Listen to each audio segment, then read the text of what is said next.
मेरी आज की प्रस्तुति महावीर चरितम।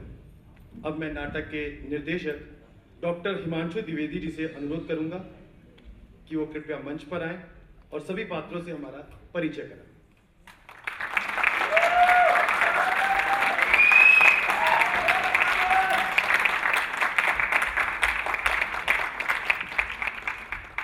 मैं सभी कलाकारों से आग्रह करूंगा कि एक-एक करके अपना परिचय दें।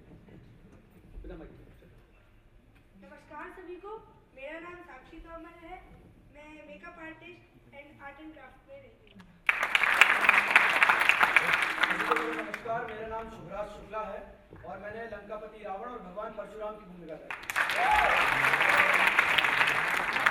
नमस्कार, मेरा नाम सज्जन सुमन, मैं महर्षि विश्वामित्र की भूमिका। मेरा नाम रंजना कुमारी है। मैं पूर्वरंग एवं मेकअप आर्टिस्ट में हूँ।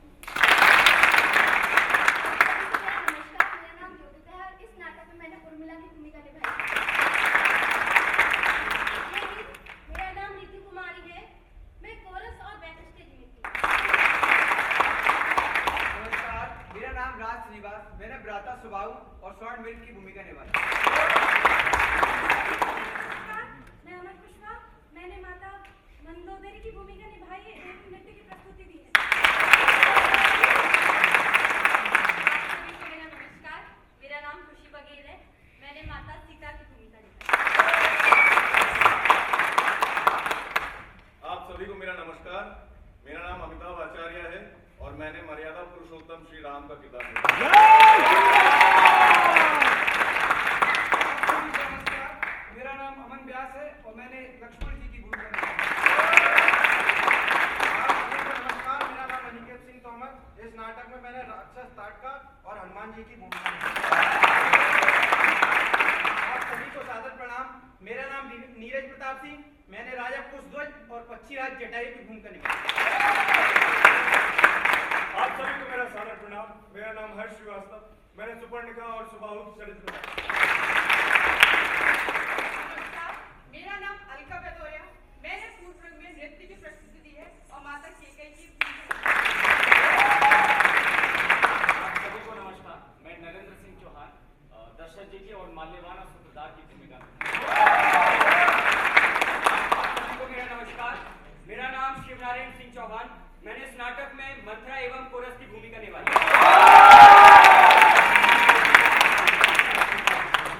मेरा नाम राशिदा और मैं इस नाटक की पूर्वरंग हूँ।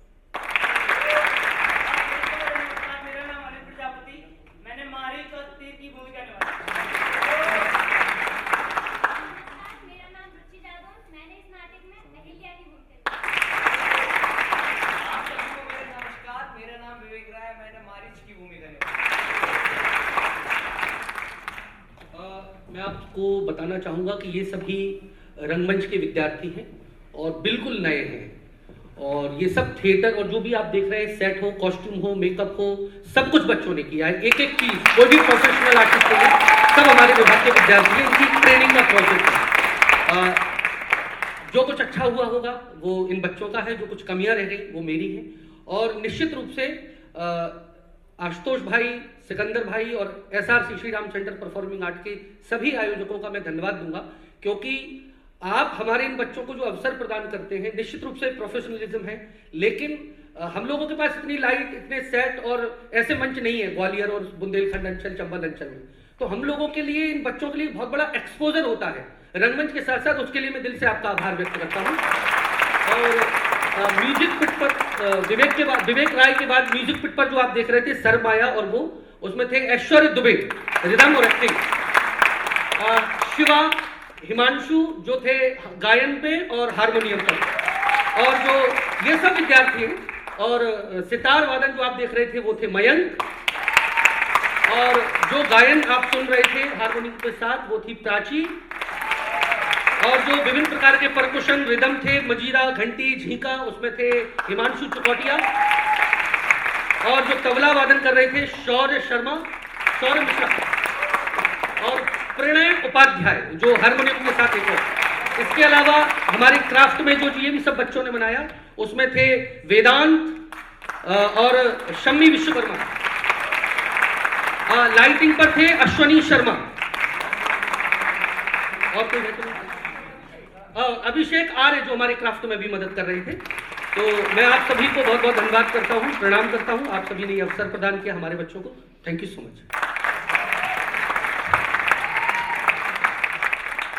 हमारा सौभाग्य है कि हमारे बीच भारत के जाने माने वरिष्ठ नाट्य लेखक एवं कला समीक्षक, फिल्म समीक्षक श्री रविंद्र त्रिपाठी जी मौजूद हैं। मेरा अनुरोध है कि आप कृपया मंच पर आएं और नाटक के निर्देशक को पुष्पगुच्छ देकर सम्मानित करें।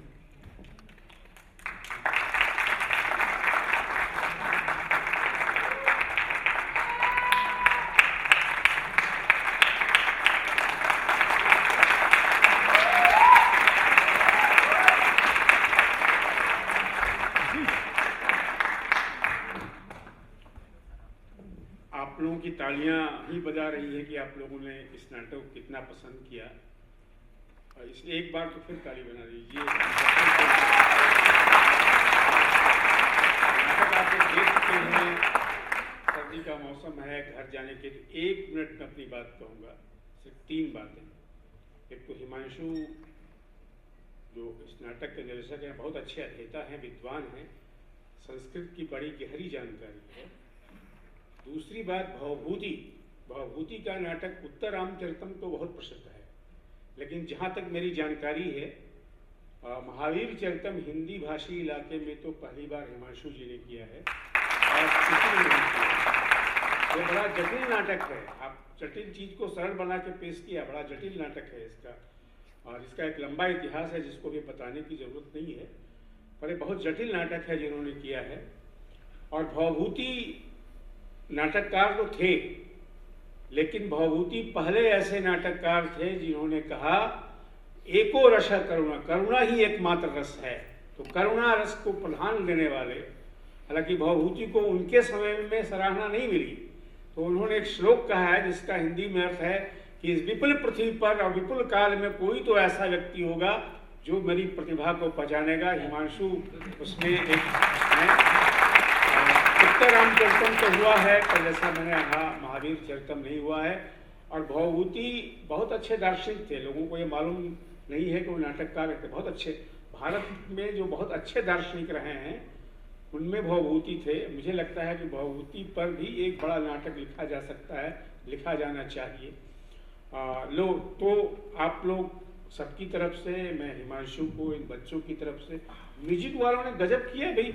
आप देखिए ना, सीता और रावण के बीच में जो चल रहा है हरण का, उस पर तबला और ड्रम से जो किया है कोई संवाद नहीं है। तो म्यूजिक का ये लैंग्वेज, अभिनय तो उसी कोटि का है ही, पर म्यूजिक का, संगीत का इतना अच्छा रचनात्मक उपयोग मैंने तो अपने जो नाटक देखने का उसमें बहुत कम देखा है।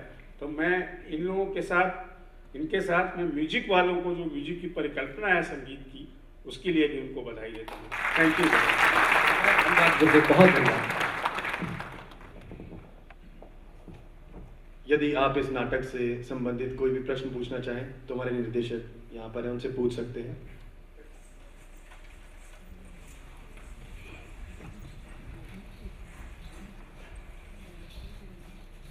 मूल रूप से ये संस्कृत नाटक है, और संस्कृत, जैसा कि आदरणीय गुरुदेव ने कहा कि संस्कृत बहुत जटिल बना दिया गया है नाट्यशास्त्रीय परंपराओं, लेकिन वो जटिल है नहीं। समय काल के हिसाब से भाषा की जो समझ हम लोगों की संस्कृत की वो अल्प हुई, और उसके बाद हमने उसको एक किनारे कर दिया। लेकिन अगर हम संस्कृत थिएटर को देखेंगे तो मैंने उसमें मत्तवारिणी का प्रयोग किया, चूंकि मत्तवारिणी में 4 पिलर होते हैं, 4 साइड पे होते हैं, और चारों पिलरों पर मतवाले हाथियों के चित्र होते हैं, उसके 3-4 इंटरप्रिटेशंस हैं।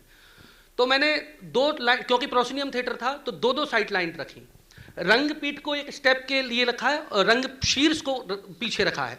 उसके बाद पीछे जो म्यूजिशियन है, दिस इज कॉल्ड कुतुब। अब चूंकि ये संस्कृत थिएटर का ऑडिटोरियम नहीं है, इसलिए मृत्यु और नियति द्वार नहीं थे, तो विंग्स का, तो कहीं ना कहीं, और इस नाटक को रोचकता बनी रहे, संस्कृत तो कुछ रामचरितमानस को भी हमने लिया है, कुछ जिसको कहें, कुछ गीतों को हमने सब संस्कृत रखा है। जैसे एक बुंदेली गीत है, बने दूल्हा छवि देखो भगवान की, दुल्हन बनी सिया जान की, उसको हमने संस्कृत में किया है, पूरा म्यूजिक संस्कृत का ही रखा है। वरो भगवत श्री रामचंद्र दाशरथी, वधो प्रिया सिया जान की, प्राप्तो राजा जनक द्वारम तेन सहव राजकुमारा। इस ढंग से पूर्व रंग विधान जिसको एक प्रोसेस में रहा, फिर नांदी पाठ, प्ररोचना जिसको कम करना पड़ता, वैसे 20 मिनट का पूर्व रंग है टोटल, आप 17 मिनट का है।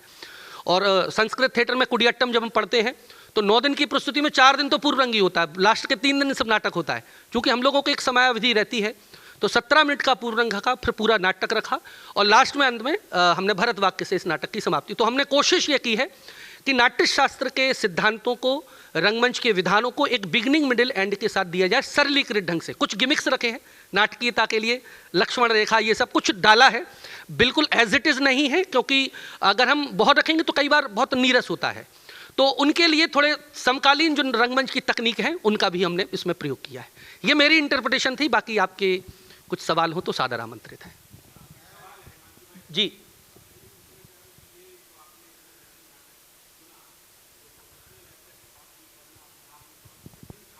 जी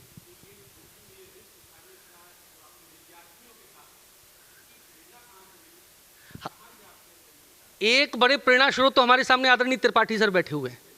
तो ऐसे बहुत सारे प्रेरणा स्रोत हैं जो जटिल को सरल करते हैं, और जटिल जटिल तब तक रहता है जब तक उसकी सरलीकरण को ढूंढ ना लिया जाए। नाट्यशास्त्र को अगर समझा जाए तो इतना सरल है, इतना सरल है कि आप कल्पना नहीं कर सकते। और हम आज जीवन पर्यंत में, जैसे भाई का ये पैर हिल रहा है, अब ये नाट्यशास्त्र की एक मुद्रा है। ट्रैफिक वाला जो ऐसा करता है ये मुद्रा है। कहाँ जा रहे हो, टाटा बाय, ये सब मुद्राएं हैं। हम अनचाहे रूप में मुद्राओं का प्रयोग करते हैं। तो कोशिश ये है कि नाटक ज़्यादा से ज़्यादा, मेरी भी बहुत टेंशन में होता हूँ क्योंकि दिल्ली और जब बड़ी जगह का अवसर मिलता है तो टेंशन थोड़ी बढ़ जाती है। तो इनसे भी यही कहता हूँ कि 20 मत हो, 24 मत हो, 19 हो जाए कम से कम। और हम क्यों छोड़ें संस्कृत, हमारी परंपरा, हमारी लोक और नाट्यशास्त्र की परंपरा है। तो संस्कृत परंपरा को जटिल और नीरस कह के उसको दरकिनार करना एक अच्छी बात नहीं है भारतीय परंपरा के लिए। और भारतीय परंपरा में आप, हम सब जैसे और भी युवा वर्ग हैं जो इस बीड़ा को उठाएंगे, आने वाले भविष्य ये है। तो कम से कम इसको समझ के और आगे बढ़ाएं तो हमारा संस्कृत थिएटर, हमारी नाट्यशास्त्रीय परंपरा, हमारी लोक रंगमंच की परंपरा समृद्ध होगी। इसलिए मैंने ये नाटक चुना और बस ठीक है। Thank you. सबसे पहले आपको बहुत बहुत बधाई। Thank you. और सभी पात्रों को बहुत बहुत बधाई जिस ऊर्जा के साथ उन्होंने यहाँ पे प्रस्तुति दी। Thank you. यहाँ पे बहुत सारे एक्टिंग के स्टूडेंट बैठे हैं जी, उनके लिए भी एक प्रेरणा स्रोत है कि केवल संवाद बोलना अभिनय नहीं है। थिएटर में सिर्फ संवाद बोलना अभिनय नहीं है। ये सारी जो प्रॉपर्टी बनाए, जो कॉस्ट्यूम बनाए, जो मेकअप बनाए, क्योंकि मैं इसका साक्षी रहा हूँ, ये 2 बजे से ये बच्चे एक दूसरे का खुद फेस पेंट कर रहे थे।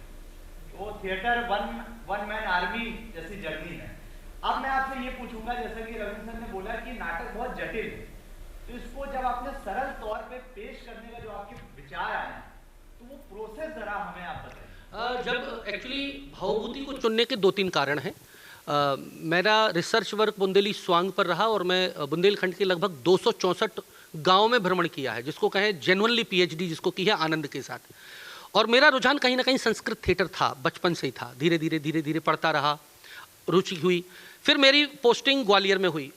तो ग्वालियर कालिदास को हम लोगों ने खेला, बहुत सारे बाण भाट ठश, जो मतलब भास और कालिदास सबसे ज़्यादा खेले जाते हैं।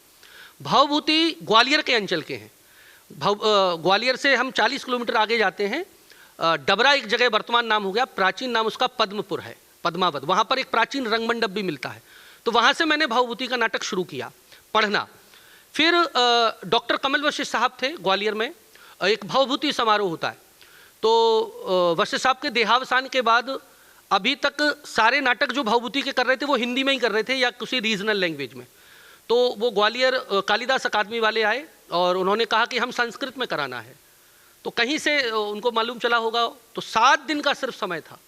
तो उन्होंने कहा नहीं आपको संस्कृत में कराना है। हमने कहा संस्कृत में कैसे होगा? नहीं हमें आप पे विश्वास है। उन्होंने विश्वास व्यक्त किया जो भी हो, और मैंने 7 दिन में बुंदेलखंड, चंबल और बिहार जिन बच्चों की सा शा जा जा ठीक नहीं है, उनसे संस्कृत में ही नाटक कराया। और वहाँ से लगा कि जब हम 7 दिन में कुछ कर सकते हैं तो फिर कर सकते हैं।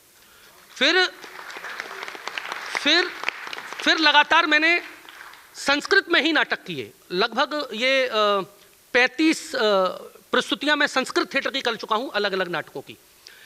इस नाटक को फिर हमने अलग अलग ढंग से खेला। सबसे पहले इसको संस्कृत में ही किया हमने, हिंदी में नहीं किया। संस्कृत के समझाने के लिए बच्चों को हिंदी का टेक्स्ट चाहिए, क्योंकि संस्कृत की मातृभाषा नहीं है, तो हिंदी में ऑलरेडी समझ आ गई, तो हिंदी भी एडेप्टेशन उसी के साथ बन गया। फिर संस्कृत किया, हिंदी किया।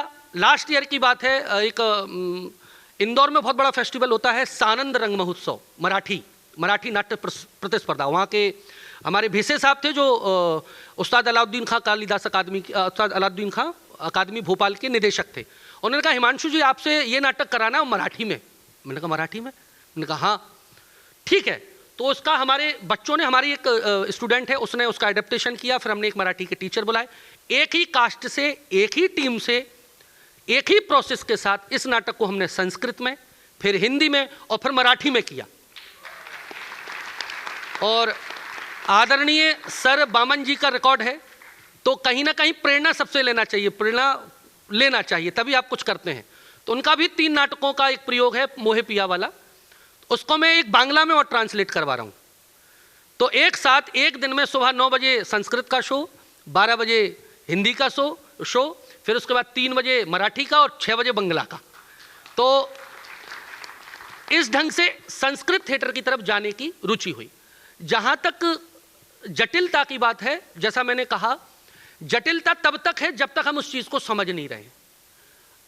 अगर हम उस चीज़ को समझ नहीं रखते, कोडिंग डिकोडिंग का कंसेप्ट है नाट्यशास्त्र, अरे मतवारणी ये होती है, अरे ये होता है, सिंपल कंसेप्ट है, एक प्लेटफॉर्म है, हम जनरल थिएटर में इस्तेमाल करते हैं। पूर्व रंग का अर्थात हम लोक रंगमंच में पूर्व रंग हर जगह है। नाटक की, अब देखिए, पूर्व रंग है इति पूर्व रंग, इसका अर्थ इतना है कि नाटक की निर्विघ्न समाप्ति के लिए जो मंच पर पूजा अनुष्ठान किया जाए, दिस इज कॉल्ड पूर्व रंग। अब भरत मुनि ये थोड़ी ना बात कर रहे कि ऐसे ही होगा और ऐसे नहीं करोगे तो हम तुम्हें गोली मार देंगे, ऐसा कुछ नहीं है। तो उस पूर्व रंग को समझा, हमने अपने हिसाब से डिकोड किया और बाकी विद्वान अपने हिसाब से डिकोड करते हैं। हम आदरणीय स्वर्गीय कावलम नारायण पणिक्कर जी या जो हमारे संस्कृत के प्रेरणा स्रोत हैं, उनके जब नाट्य प्रस्तुति सेम पैटर्न है, तो अलग अलग लोग अलग अलग ढंग से संस्कृत थिएटर को डिकोड कर रहे थे। तो एक डिकोड हम भी कर रहे थे, उसमें हमको थोड़ा असफल थोड़ा सफल, तो इसी ढंग से हम इसको समझना शुरू हुए। तो फिर इसके हम प्रयोग करते रहे और इसमें चीज़ें ऐड होती चली गई। तो जटिलता मुझे लगता है तब तक थी जब तक हम इसके भाव, इसके रचनात्मक और भावभूति को नहीं समझ रहे थे। जैसा आदरणीय त्रिपाठी सर ने कहा कि भावभूति के ऊपर भी नाटक, निश्चित रूप से संस्कृत थिएटर के एकमात्र ऐसे नाट्याचार हैं जो अपने बारे में डिटेल देते हैं कि मैं कहाँ का हूँ। नहीं तो कालिदास, भास, सबके बारे में अनुमान लगता है कि कहाँ के हैं, अलग अलग किंवदंतियाँ हैं। तो ऐसे ऐसे ये जटिलता से सरलता की तरफ गए। और नाट्यशास्त्र मेरा बड़ा रोचक और प्रिय विषय है, मैं पढ़ाता भी हूँ। और आजकल की जनरेशन, आपने ही बुलाया था दादा, SRC के बच्चों के लिए अब हमें मालूम है, जो बच्चा मेट्रो सिटी में रह रहा है, जो उसका एक अलग टेम्परामेंट है, वो नाट्यशास्त्र को कैसे लेगा। तो उसके लिए जब तक हम नाट्यशास्त्र को सरल नहीं कर देंगे तब तक उसके लिए बड़ा बोझिल रहेगा। इसी तरह से ये सब, हम सब बच्चे हैं, तो उसकी सरलता को हम धीरे धीरे डिकोड करते चले जा रहे हैं। कुछ चीज़ें गलत हैं, कुछ चीज़ें सही हैं, गलत करेंगे तो सही होगा, अल्प विकसित होंगे। जैसे कई बार हम जंघा को उरुभंगम कह देते हैं, जंघा नहीं है, उरु ये पार्ट होता है। तो ऐसे ऐसे चीज़ें समझ विकसित होती चली जा रही है और हम उसको करते चले जा रहे हैं। निरंतर अनवरत प्रोसेस है, प्रक्रिया है।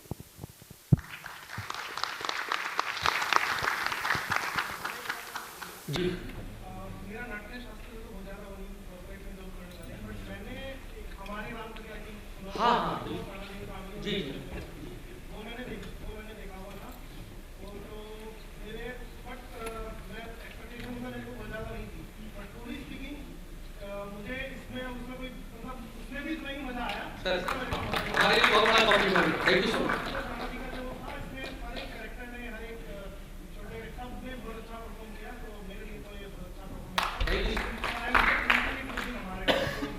हमारे लिए बड़ा सौभाग्य है।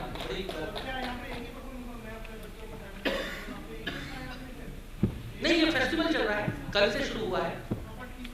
हाँ, एक ही जी।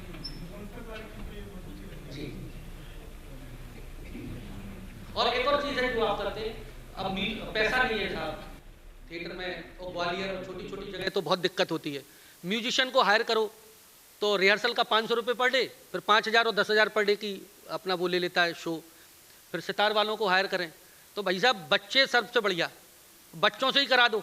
बच्चों को धीरे धीरे प्रोसेस करते हैं तो ना पैसा लगता है ना कुछ लगता है, बढ़िया नाटक तैयार हो जाता है। अभी हमारे फाइन आर्ट के विद्यार्थी हैं, इनका अद्भुत, जितना आप क्राफ्टिंग देख रहे हैं सब बच्चों ने किया, चाहे मास्क मेकिंग, एक लास्ट मोमेंट तक सारी चीज़ें, चाहे गदा भी इन्होंने ही बनाई है, धनुष भी इन्होंने ही बनाया।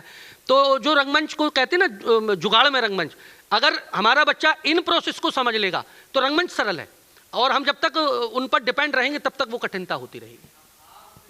अभाव से ही चमत्कार। बिल्कुल बिल्कुल, थैंक यू सो मच। जी सर। मैं इन चरित्रों को देख रहा था, बहुत सारे चरित्र ऐसे थे जो नारी चरित्र कर रहे थे जी। साधारणतः हम क्या करते हैं, नारी है तो अगर पुरुष से भी करवाना है तो उसके दाढ़ी कटवा दी, ठीक है, इस तरह से करके। मैं यहाँ देख रहा था जो जिन्होंने मंत्रा किया या और जिन्होंने किया, उनकी आपने किसी चीज में भी आपने कोई भेदभाव नहीं रखा, और देखने वालों को, हमें किसी को भी, मैं नाटक करता हूँ तो पहली बार एक बार मेरे नजर में अच्छी गाड़ी है, लेकिन उसके बाद उस एक क्षण के बाद मेरे को नहीं लगा कि नहीं ये तो लड़का है या ये। तो ये जो आपने किया, क्या सोचिए आपने किया? ये संस्कृत थिएटर की सर परंपरा है। एक्चुअली क्या है सर, मैं स्टेनिस्लवस्की को विरोधाभासी नहीं हूँ, यथार्थ में इतने चले गए हैं कि सब कुछ रियल करने में रहते हैं। और स्टेनिस्लवस्की के स्टूडेंट थे मेयरहोल्ड, और वही बायोमैकेनिक्स के कंसेप्ट में कहते हैं कि theatre can not be real, real हो ही नहीं सकता, नाटक में नाटकीयता ही होना चाहिए। नाटक का मूल स्वभाव है ड्रामा, नाटकीयता। तो संस्कृत थिएटर में अगर हमें किसी को मारना है, जैसे रियलिज्म में मारना है तो चक्कू मारेंगे और सॉस भी लगा होगा, मारने का अभिनय होगा, गिरेगा ब्लड, पूरा भाव पैदा करने की कोशिश करें। संस्कृत थिएटर में अगर हमें पत्थर पटकना है तो पत्थर नहीं लाएंगे, पत्थर पटने का सिर्फ आंगिक अभिनय करेगा, और वो पत्थर से मरने का अभिनय करेगा। तो हम कहते हैं वाह क्या मारा है, और वाह क्या मारा, मतलब यहाँ मरने में भी वाह और वहां मरने में आ है। तो संस्कृत थिएटर का जो मूल कंसेप्ट है वो मूल रूप से प्रतीकात्मक है, सिंबल। जैसे हम सब पढ़ते हैं, आप सब जानकारी, अभिज्ञान वो आया हमारा शांडिल्य भगवद अद्वितीय में, अरे वाह अब तो ऊपर में आए, सबको पता है स्टेज पे ये वाली, लेकिन हम बिलीव कर लेते हैं आपको बनना चाहिए। तो इसी तरह से चीजों में नहीं, वो हमारे जो बच्चे, इसीलिए हमने इसको प्रयोग किया।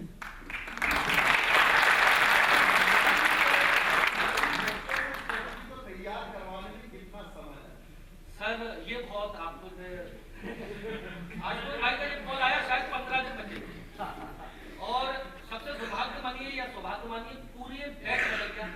एक टीचर का जो दायित्व बड़ा कठिन था।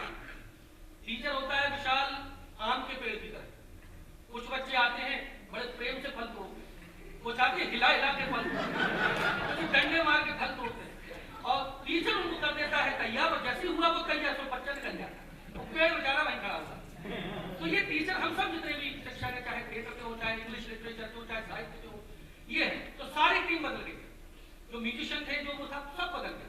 नई टीम थी, बड़ा टेंशन होता है, लेकिन वही है हमारा मूल कर्तव्य है, हमारा दायित्व ये है। एक पीढ़ी जाएगी, दूसरी पीढ़ी आएगी, तो इनको तैयार। ये सर इसमें से 90% पहली बार मंच पे हमारे लाइट वाले दादा थे, नीरज को कह रहा तो दिखाई इसको लाइट लेना नहीं आता। ये इसके लिए कोई भेद वो नहीं है, ये इसके लिए प्रेरणा है। लाइट लेना इसलिए नहीं आती कि ग्वालियर में ऑडिटोरियम में लाइट नहीं है, यूनिवर्सिटी में लाइट नहीं है, तो बेचारे को लाइट लेना नहीं आ रही। लेकिन एसआरसी वालों की बड़ी कृपा, उन्होंने एक नाटक करवा दिया, इनको लाइट लेना आ जाएगी।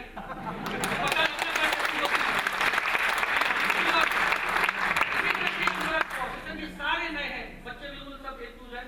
तो 15 दिन का सर समय मिला, इसमें बीच में मेरी व्यस्तताएं बनी रहती हैं, और बाहर थोड़ा आता जाता जाता हूँ, क्योंकि नहीं आएंगे तो आप लोग बुलाओगे नहीं, तो परिचय बढ़ता है। तो आप गाने से लेके अभिनय तक सब कुछ 15 दिन में हुआ है सर, बिल्कुल।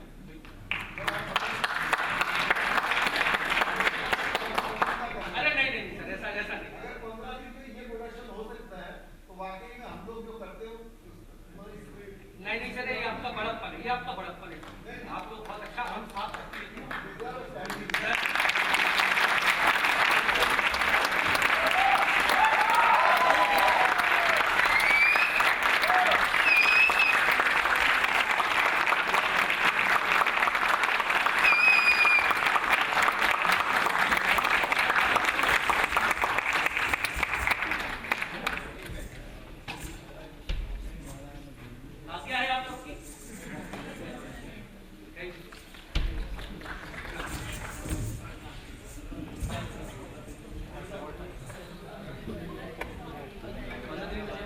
हमारी कल की प्रस्तुति है नाटक अग्नि और बरखा।